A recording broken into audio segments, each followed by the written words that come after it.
All right, welcome to the chapter 6 video lecture. This chapter is also on defenses. This is our excuse defenses this week. So the first and the most kind of classic excuse defense is insanity. Insanity, your book talks about kind of some history of it. Going all the way back to Plato, the insanity defense originated in the case Regina versus McNaughton, 1843. This means Queen versus McNaughton because this case is from England. The defendant was suffering from delusions and thought he was going to kill the prime minister, and he actually shot and killed somebody else. He was put on trial, and 9 medical experts testified to his inability to understand the difference from right and wrong, and that he was suffering from delusions, and he thought he was doing the right thing. And he was not convicted of this case. And this is the first time in history we saw this documented, at least. And it is the foundation of insanity law in the United States. So we'll talk a little bit more about this specific test. The insanity defense has a lot of misunderstandings that come with it. The first thing to know is that insanity is a legal term. It's a legal creation that refers to a mental disease or defect that impairs your ability to understand reason or control your behavior. It is not a psychiatrist or a psychologist would never diagnose an individual as insane. It is not a diagnosis, so there's a difference there. It is a myth that the insanity defense is overused. It is, in fact, very rarely used. And in fact, less than 1% of all criminal defendants plead insanity. And of the 0.87% who do, only 23% are successful. So it is extremely, extremely infrequent. And even when it's used, it doesn't succeed. Defendants who are successful in pleading an insanity defense are almost always experience a civil commitment where they are held in an institution for as long or longer than they would spend in prison usually. So those are some common misconceptions. When we look at insanity, there's a couple of critical points in time. We look at the time the crime was committed. This is where we're dealing with issues of sanity. We also need to evaluate the defendant, though, when they are charged and tried, because they may or may not be competent to So competence looks at do they have the ability to understand the legal proceedings and to help in their own defense. If they do not, then they are incompetent, and we cannot move forward until they regain competence. Whereas sanity, if it is accurate and proved as a perfect defense, they would then be committed to a civil institution and not face criminal responsibility for their actions. So that's kind of the difference between competence and insanity. We presume defendants are insane, otherwise prosecutors would have to prove every defendant is sane in every case. So there is a presumption of sanity, which is why the defendant has to rebut the presumption by offering some evidence that they are not sane. There are 4 tests for insanity. McNaughton rule. This comes from that first case on that first slide. This is the oldest rule from 1843. It's used in 28 states and the federal courts. Here, this is the first prong. The defendant suffered a defective reason caused by a disease of the mind, and they did not know the nature and quality of their act, or that the act was wrong. So this isn't either or. You don't have to have both here. So for the mental disease or defect, this is important to note that it does not include any mental illness. We are really looking for psychosis, and primarily this is paranoia and or schizophrenia.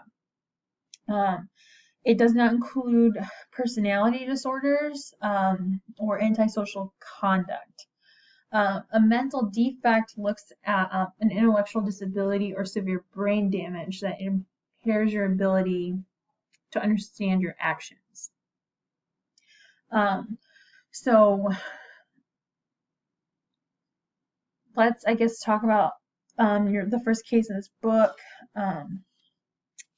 Myers III versus State. This is an Indiana case from 2015, actually, that's in your book.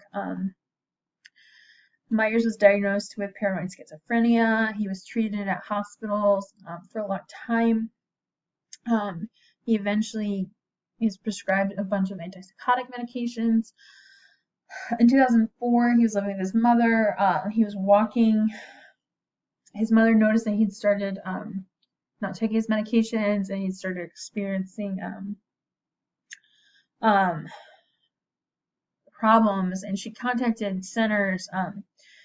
He refused to go and be treated, though. He then, near an US 20, fired a long gun in the direction of a vehicle, fired another gun. The car slows down, calls 911. He continues to fire. So it's dealing, there's a lot of information about what he did. He continues to shoot at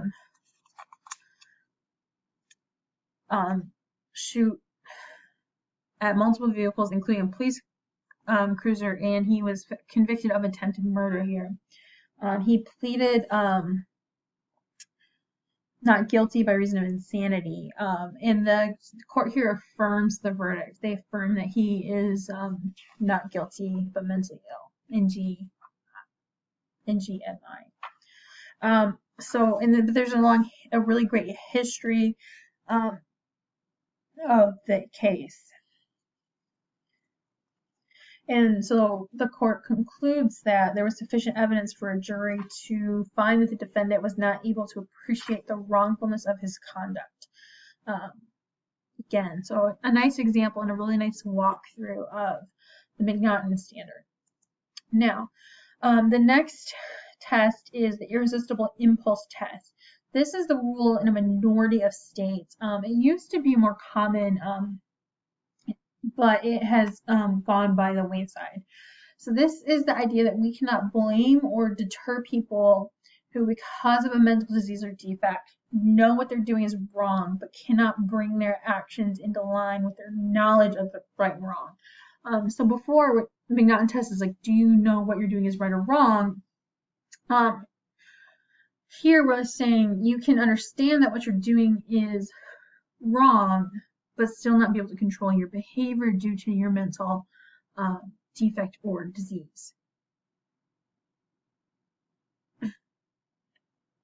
Just to keep consistent terminology. So here,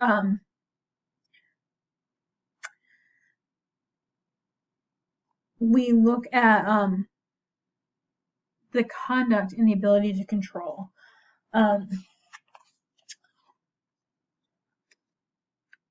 The federal government actually had the standard for a while, and it was abolished in 2003, and they reverted back to the McNaughton standard. Now, for the product of a mental illness test, sometimes called the Durham test, this is only the law in New Hampshire. And here we look at acts are excused that are the products of a mental disease or defect. So if your actions are a product, then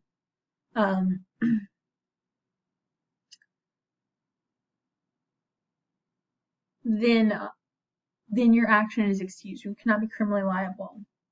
This is probably the most broad of the 4 tests that we're going to talk about. So just know this is probably the biggest, whereas the McNaughton test is the most narrow, most extreme. The last test is the model penal code test or the substantial capacity test. Now the goal of the model penal code, if you remember earlier lectures, was to kind of have a more consistent criminal law across the country and to remedy some of the problems with certain types of criminal law. So this is the rule in 14 states, so it's the second most common. A person is not responsible for criminal conduct if at the time of the conduct, as a result of a mental disease or defect, they lack the substantial capacity to appreciate either the criminality of their conduct or to conform their conduct to the requirements of the law. So this kind of captures both the McNaughton standard as well as a little bit of the irresistible impulse or Durham test, where we look at either one of those. So those are the tests. I know there's a lot going on. You should maybe consider a flashcard tactic where you kind of review these occasionally just to make sure you keep them straight. All 4 of these are in the exam pool.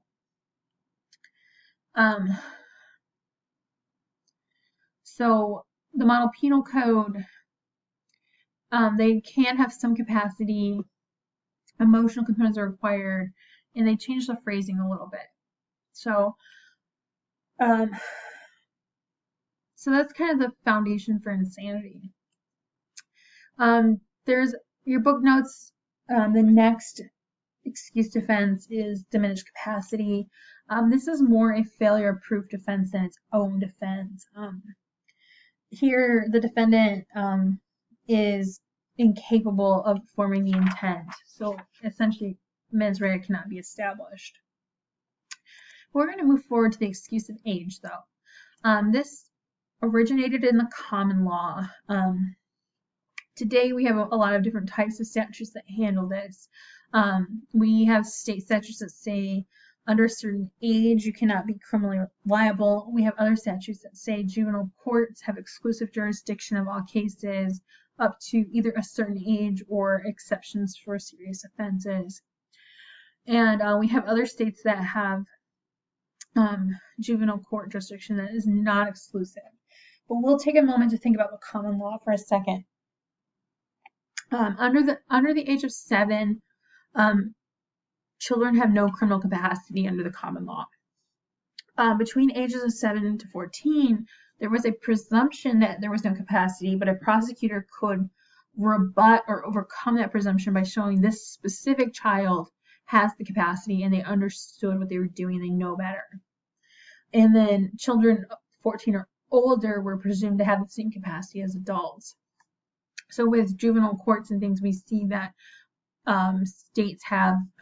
juvenile courts have jurisdiction to 16 to 18 depending on the state, so that ups the age. They also usually don't handle anyone under the age of 7, but there are occasions where a 5 or 6-year-old will come into a juvenile court system for a criminal liability issue. But usually we see more 9 and up in these types of situations.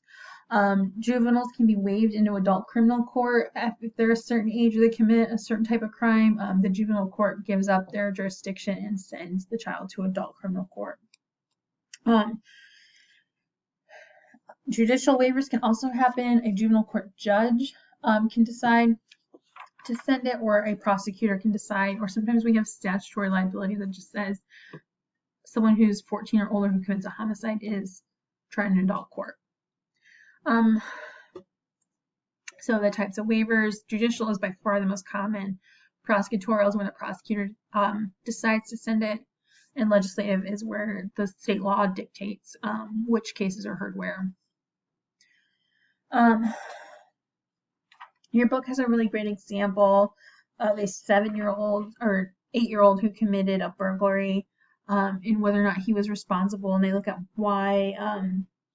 They talk about his intelligence, his capacity, but they ultimately find that he didn't have an independent understanding of what's right and wrong beyond his parents, and cannot be responsible for the burglary. So I definitely encourage you to read through that.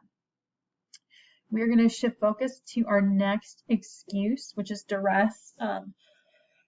Duress is where you use the excuse that you were forced to commit the crime you committed. So you should not be, your conduct should be excused because you did not choose to commit the crime. You were forced to commit the crime. Now, there are some problems with duress. In that it's, for one thing, it's, first of all, it's hard to blame somebody who was forced to commit a crime. But this person did harm somebody else who was also innocent. So how do we balance those two competing sides of the coin out to make sure that we are appropriately punishing and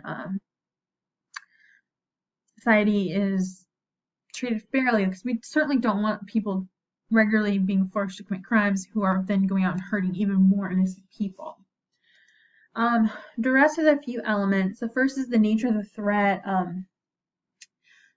The threat that you face that forces you to commit this crime needs to be a serious crime. Serious bodily injury is kind of a more common standard. Some states do have a lower standard though. The threats that you experience need to be immediate. Some states require instant, some states require imminent. In almost every state, duress is not a defense to murder. There are a couple states where duress is a defense to murder, but in almost every state, the majority rule is that you cannot defend a homicide charge with duress. Even if you're facing a threat of that magnitude of serious bodily injury or death of yourself or your loved ones, you should not, that's not an excuse to harm another innocent person. And you need to have a reasonable belief that the threat is real.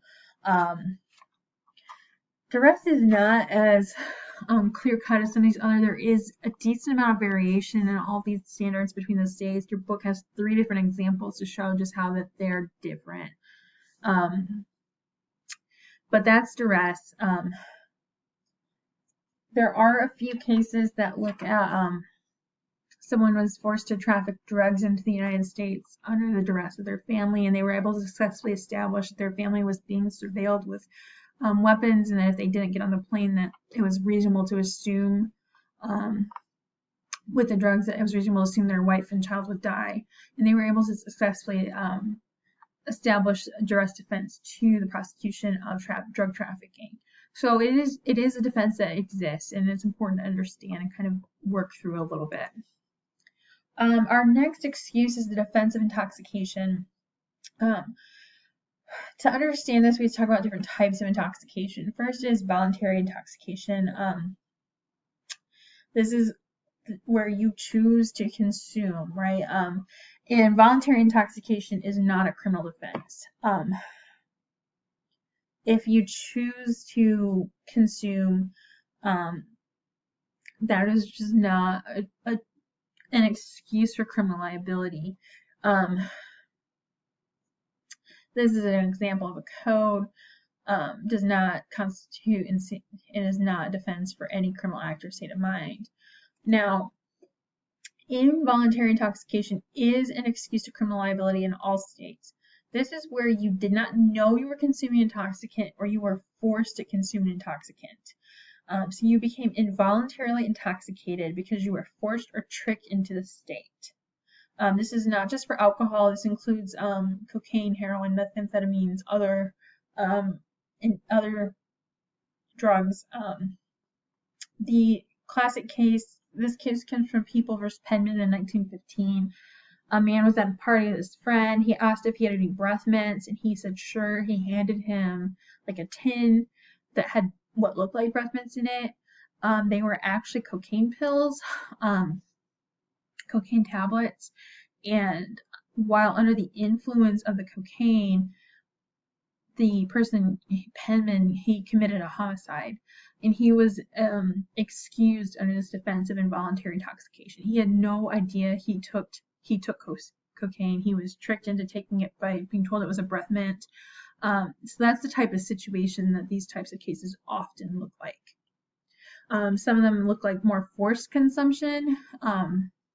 So someone literally put it in your mouth or injected you, helped strap you down. But either way, that's what these cases look like.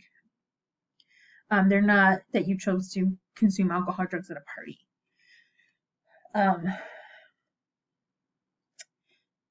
Now, the next offense is entrapment. Entrapment is an excuse that argues the government, agents, the officers, law enforcement got you to commit a crime that you wouldn't have otherwise committed. There are two types of entrapment. There is subjective entrapment and objective entrapment. Majority of states and federal government use the subjective test, which says, where did the intent to commit the crime originate? If it originated with the defendant, you are liable for your actions. If it originated with law enforcement, then you are not liable.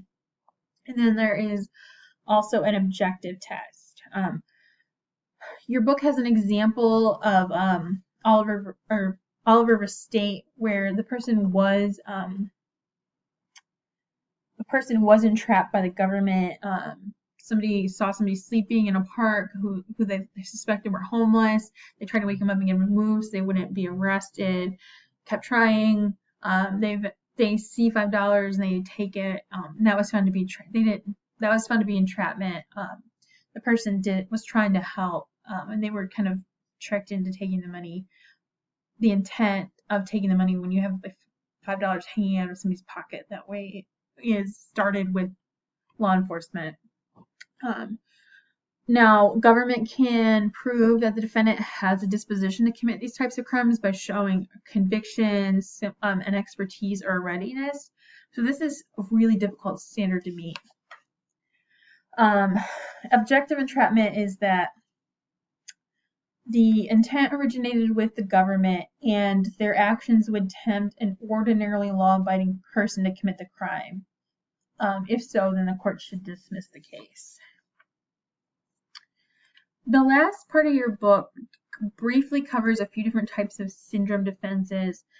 These are symptoms or signs of a disease or disturbance or condition. There have been cases litigated out about PMS and PTSD.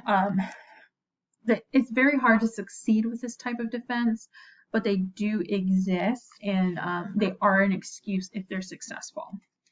All right, that wraps us up for this chapter and this week. Of this week, I really would focus on the elements of duress, the common law excuse of age, as well as the types of waiver, the 4 different tests for insanity, and then lastly, the 2 different types of entrapment. Those are really kind of foundational concepts that a student who's taken a criminal law course should have at least a basic understanding of. And so if you're struggling with any of those concepts, or you just have additional questions about any of them, or you want some clarity, please reach out. I would look forward to working with you, and I will see you next week.